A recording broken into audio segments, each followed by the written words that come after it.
Welcome back, listeners, to another chilling episode of Legends, Lore, and Lies, the podcast that takes you on a journey into the realms of the supernatural, exploring tales that have haunted the records of history.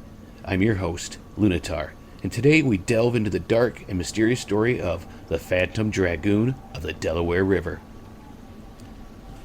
Our story takes place during the tumultuous times of the American Revolutionary War near Iron Hill, a height rich in hematite ore just south of Newark, Delaware.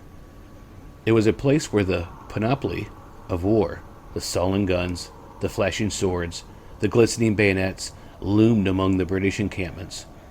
As the British forces settled on Iron Hill, the American outposts were pushed forward, and one particular post found itself stationed at Welsh Track Church. It was here that our tale of the paranormal begins. Picture this. A young sentry on his first tour duty stands guard at Welsh Track Church, but his nerves were about to be tested in the most terrifying way. Suddenly, out of the darkness, a figure cloaked in white rides a horse charging toward him.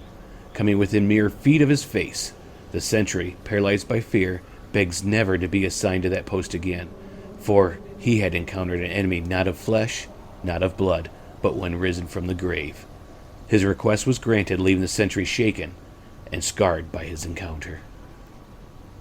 As the nights passed, a succession of sentries took their place at Welsh Track Church, only to be startled by the rush of hooves and the sight of a ghostly, pale figure. Attempts to shoot at the phantom horseman were in vain, as he remained impervious to their assaults. The white horse and rider showed no annoyance or fear, as if they were beyond the realm of the living. But legends often have a way of luring the skeptical and unimaginative into their webs of mystery. It was the turn of an old corporal, known for his skepticism, to take on the night duty. He took it upon himself to confront the supernatural entity that had haunted his comrades. Armed with his musket and nerves of steel, he positioned himself in the moonlight, waiting for the inevitable encounter. Midnight approached, and the beat of hooves pierced the silence.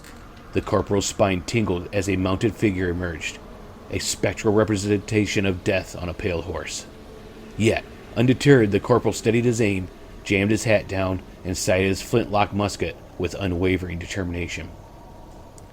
The rider drew near, and in that moment the corporal pulled the trigger.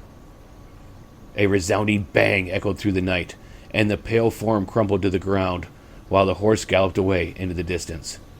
With cautious steps, the corporal approached the fallen figure and turned it over.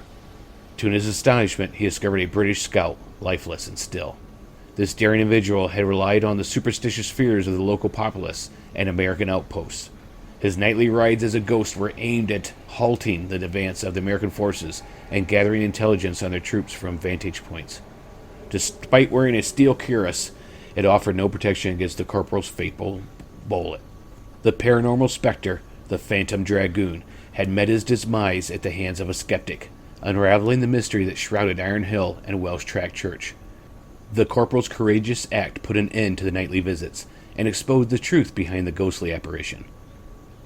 So, dear listeners, whether this tale of the Phantom Dragoon is born from the depths of folklore or grounded in a historical account of the Revolutionary War, it remains a chilling reminder of the inexplicable forces that can shape the course of human events. Join us next time for another spine-tingling episode of Legend, Lore, or Lies. Until then, remember to keep your eyes open, your mind ready to explore the unknown, and dare to believe.